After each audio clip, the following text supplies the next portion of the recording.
दोस्तों आज बात करेंगे हम तीन फंडामेंटल चीजों की।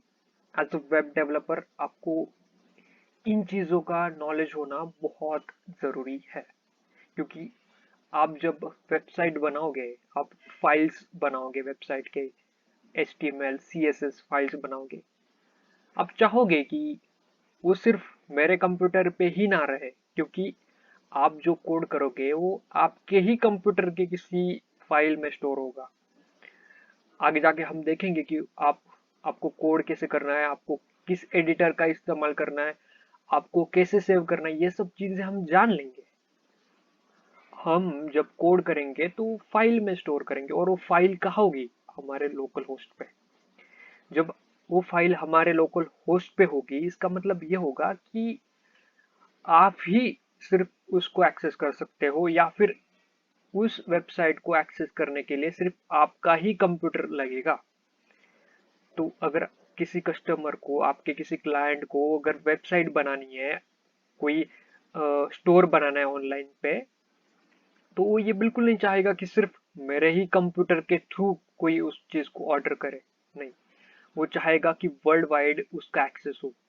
अमेरिका में बैठा आदमी भी उसको देखे, या फिलीपाइंस में बैठा कोई, तो उसका access throughout the world होना चाहिए। तो उस चीज के लिए उसको अपने कंप्यूटर के अलावा उसको किस ऐसे होस्ट पे अपलोड करना होगा जो 24/7 ऑन रहेगा, और जिसका एक्सेस पूरी दुनिया को होगा।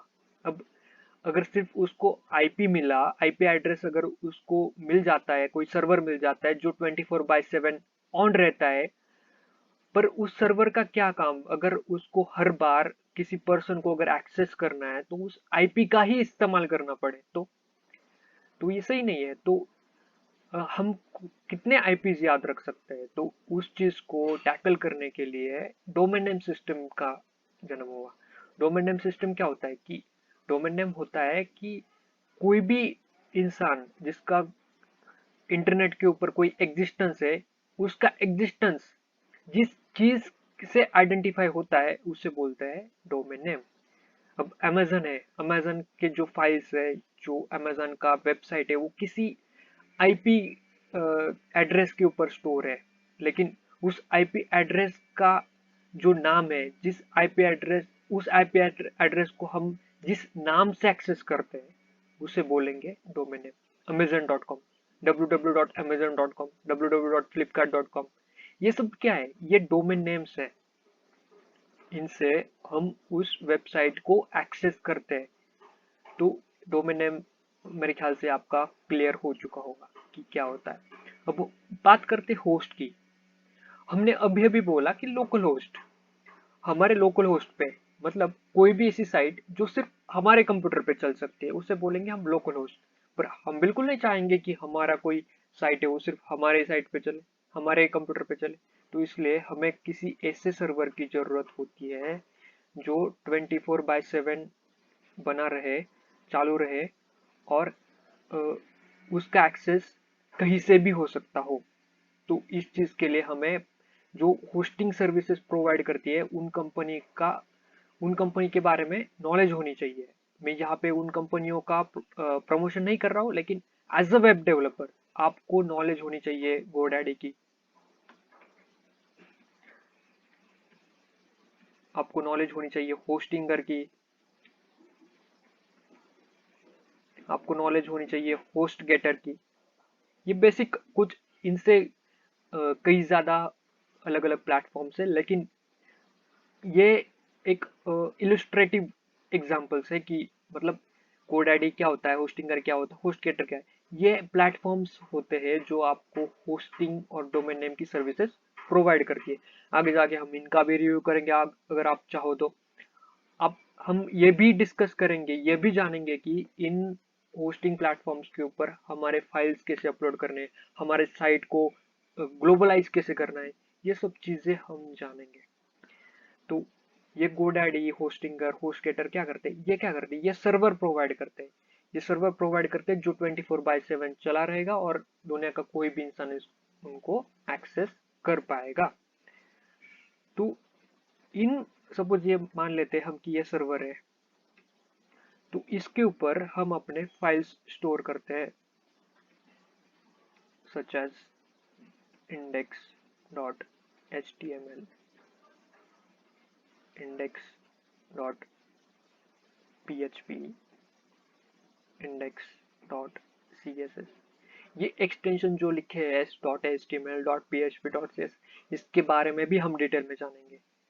तो आप जस्ट ये बात जानिएगा कि होस्ट क्या होता है, सर्वर क्या होता है, लाइव सर्वर क्या होता है, और उसके ऊपर हम अपलोड कैसे करते हैं और क्यों अपलोड करते हैं। ये भी अगर आप जान लेते तो, सिर्फ यही आप जान लेते तो भी it is more than sufficient. अब जानते हैं ब्राउजर क्या होता है।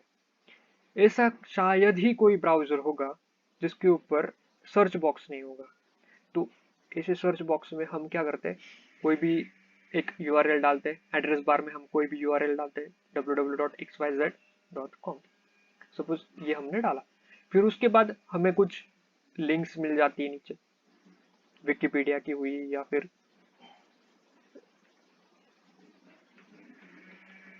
ऐसी लिंक्स मिल जाती है नीचे नीचे, जैसे हम स्क्रॉल करते हैं वैसे। और इसमें से हम किसी भी एक लिंक के ऊपर क्लिक करते हैं तो हम पहुंच जाते हैं उस साइट के ऊपर। सपोज ये है xyz.com, xyz.com।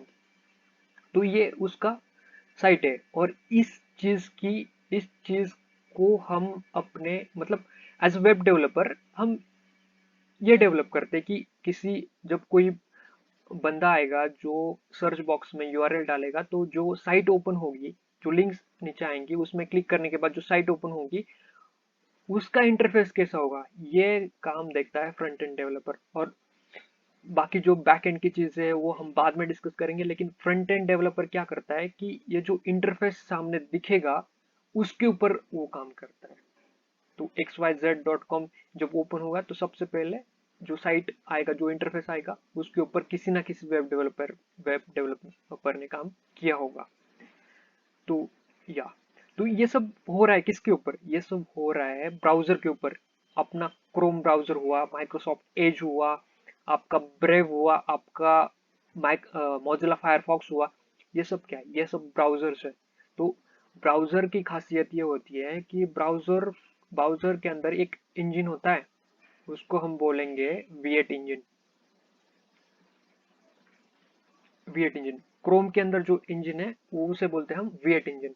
अब ये V8 इंजन क्या करता है, ये इंजन आपने जो सर्वर पे जो कोड करके जो फाइल्स भेजे हैं, index.html, index.php, index.css, इसमें क्या है, इसमें कोड है, इसमें हमने कोड किया है। अब उस कोड को इंटरप्रेट जब करेंगे तभी हमें पता चलेगा कि डिजाइन क्या है या फिर इंटरफेस क्या है। तो उस चीज को कन्वर्ट करने के लिए, उस चीज को इंटरप्रेट करने के लिए जो इंजन काम करता है वो है V8 इंजन क्रोम में।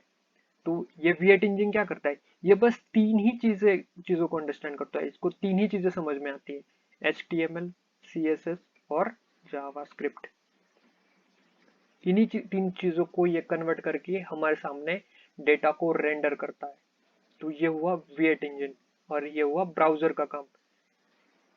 तो it is I think more than sufficient. आपको इसका 50% भी ठीक से समझ में आया तो भी it is very good, I would say. तो it is more than enough today.